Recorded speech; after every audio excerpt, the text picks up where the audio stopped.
Hello speakers, welcome to the next Nier Replicant weapon story video. We just finished the first 3 short swords, and we're going to do the next 3. Moonrise. There is a legend of long ago that speaks of a nation threatened by a great inferno. This nation, however, was saved from eternal hellfire by a sword with the power to freeze anything. Around this sword stood thousands upon thousands of human ice sculptures. A man on a journey to seek out weapons eventually discovered the sword. He wrapped it in several layers of cloth and took it with him, placing it in the bag he carried upon his back. But before the man realized what was happening, the cloth, the sword, and his own body ended up frozen solid. A traveling shrine maiden eventually discovered the sword. She offered a prayer to her god and gripped the hilt, but cold instantly shot through her fingers and into her body, freezing her solid. In her final moments, the shrine maiden unleashed words of great blasphemy to the god who had failed her. An enslaved woman in a mine eventually discovered the sword. Desiring an easy death over the continuation of her daily suffering, she grasped the weapon firmly, and while the woman did not freeze, she was unable to pierce her own flesh. Soon, moonlight shone upon the blade of the weapon, reflecting the sight of the woman being beaten and dragged away by her master. Alright, so this is on the power part of the Trinity of the Nier Replicant message, in that this sword wields a certain power, the power to freeze anything that touches it, and each person that attempted to wield the sword for the sake of gaining that power were essentially destroyed by it. The man on a journey gets frozen. The shrine maiden with her faith still gets frozen. Both of them were seeking to wield the power, and so the power activated and froze them. Then the last woman is essentially attempting to give up on any sense of her power, any sense of her ability to take control of the situation by taking her own life. And as a result, because she is following the theme of the game, choosing to give up her power, the power has no control over her, so she does not freeze. And unfortunately, that results in her essentially still being trapped in the cycle, because it can't be a nice story, you know? And so she is beaten and dragged away by her master. Whether master in this case is coming from the word husband in Japanese, so maybe it's an abusive domestic situation, or it could be master and slave, depending on what the actual Japanese word for master is, because goshujin can be both husband or master, depending on how you translate it.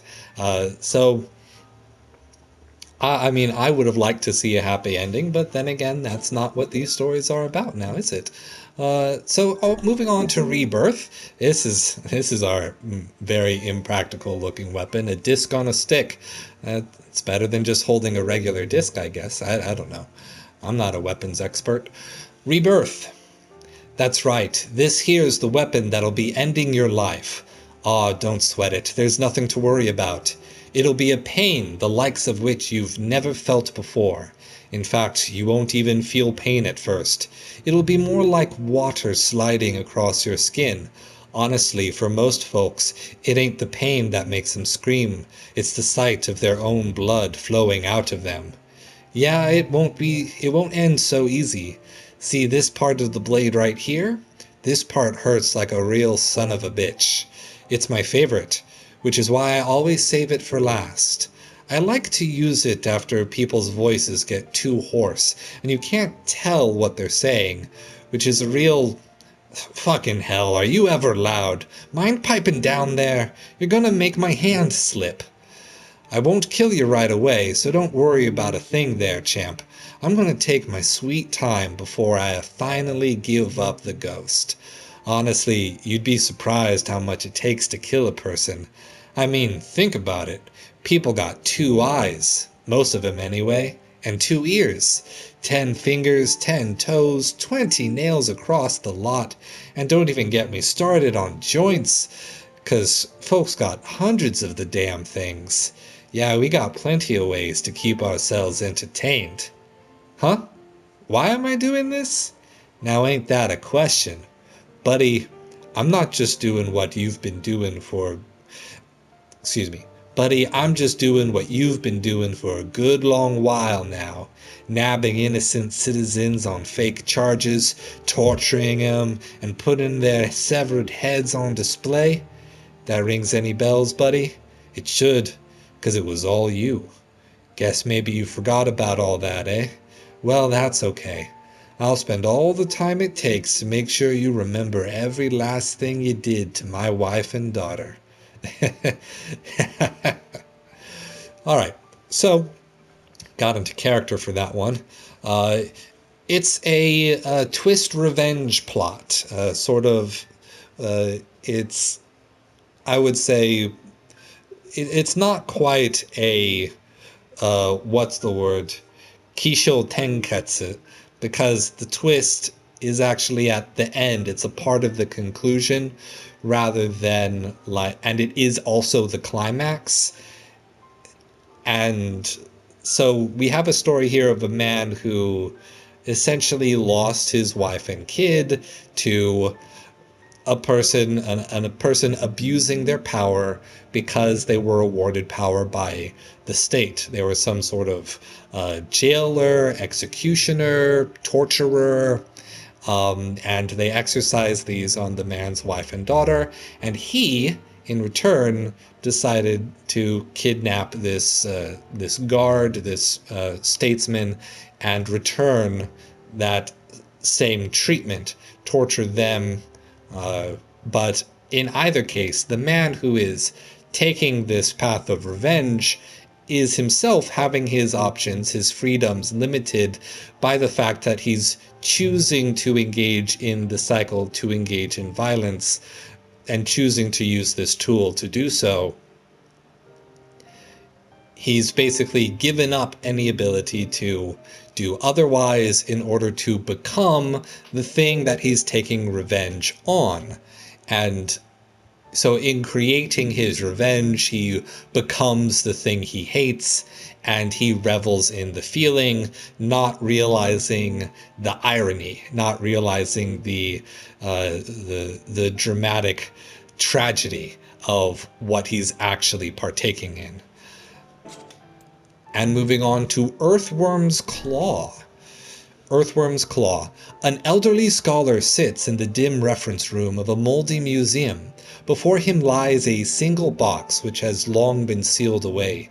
It is an article the museum's previous curator made abundantly clear should never be opened.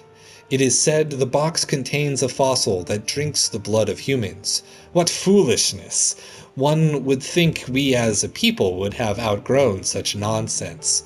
Only someone who spends their life surrounded by books could possibly believe such preposterous superstition. He opens the box, which spits forth a cloud of dust, and beholds a single stone of bizarre shape. Looking at the attached handle, one could easily conclude it was used in some manner of ceremony. However, it could also be viewed as a weapon. And what a fascinating shape! Yes, this will require rigorous research indeed. How foolish everyone was to be afraid of something like this. The scholar chuckles softly to himself as he reaches up and gouges his left eye with the fossil's tip. So there's some magic cockamamie going on here, just in that he goes mad researching the weapon itself. There is a bit of a visual story component that goes along with this weapon, in that it starts out as like a chunk of stone attached to a handle with just the tip of the blade showing, and as you upgrade it, the actual blade is being revealed to this sort of sickle shape, this hook, this fishing hook shaped weapon. Now, in terms of how it's relating to the themes, he's studying it, but he isn't really studying language. He's making fun of other people for believing in the superstition, and then falls victim to the superstition. And perhaps this is a commentary on how he violated a rule, because this is a facade weapon. It's a weapon you get in the facade area.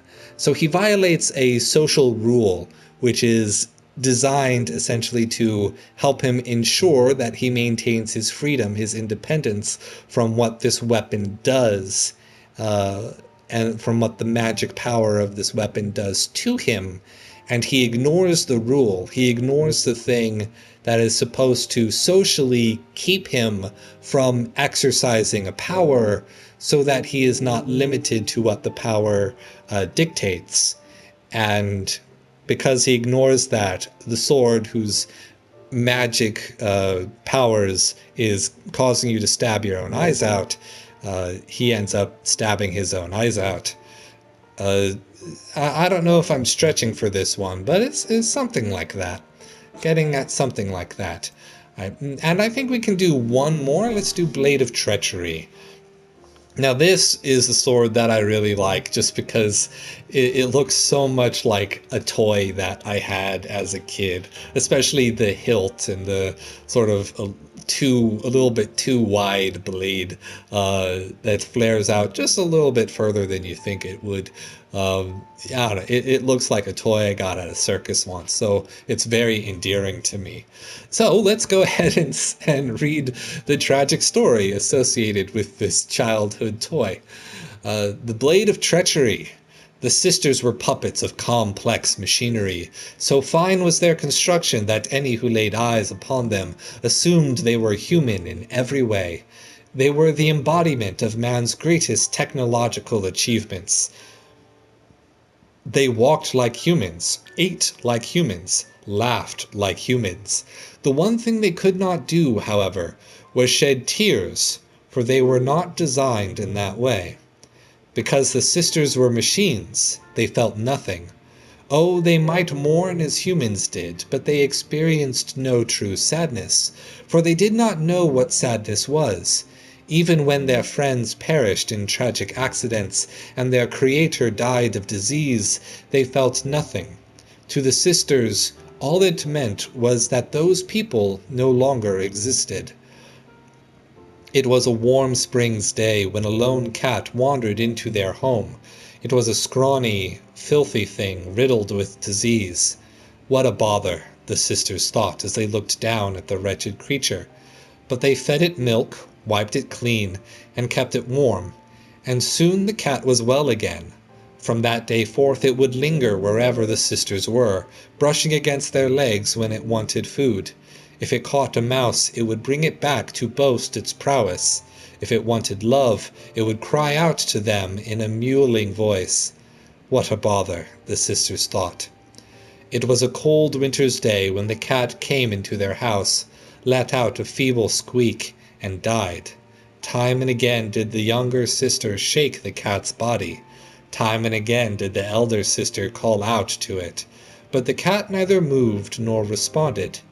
In that moment, the sisters felt as though they felt something break deep inside their chests, and from that day forth, they truly felt nothing at all. So this is somewhat talking about the androids, right? It's alluding to the twin androids, Devila and Popola, or at least their model of android, because in the future, in Nier Automata, the story and setting is expanded for androids to have been a slightly more prominent thing that was used for the purpose of Project Gestalt, and not specifically made for Project Gestalt, that these aren't the only Devila and Popola. But it's also interesting to me that they are described as machines here, which helps the themes of Nier Automata proactively, forward thinking. Obviously, the people who are writing this, if it was Yoko Taro or someone else on the writing team, didn't have automata in mind when this was being written about.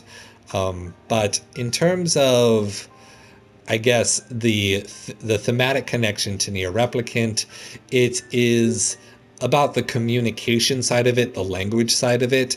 The humans, the robots, the androids, could mimic human behaviors and patterns and speech, and could even mimic emotional actions that we would attribute to emotion. But supposedly the androids didn't express it, or didn't believe themselves that they truly had those emotions, because they were being told, perhaps by humans, that they weren't real, that they were artificial. And so they didn't take their own consciousness and their behaviors seriously. And it is only upon having, or striving to have, a connection with a non-human thing, with this cat with which they struggled to communicate, that they couldn't communicate with, that they then felt something, or truly acknowledged that they felt something when the cat died, because they lost those feelings. They became depressed. And it is in losing the feeling, in feeling subject to the lack of communication that was inevitable because of their design, that they recognized that their emotions were there in the first place, because they lost those emotions to a tragic event. All right. That's a pretty good pace. We got 4 done for this video, and we were able to talk about the themes of the game. As you can see, the Near Replicant theme is more individual, more concise than Near Automata, which was much more focused on a variety of different ways of struggling with meaning making and existentialism.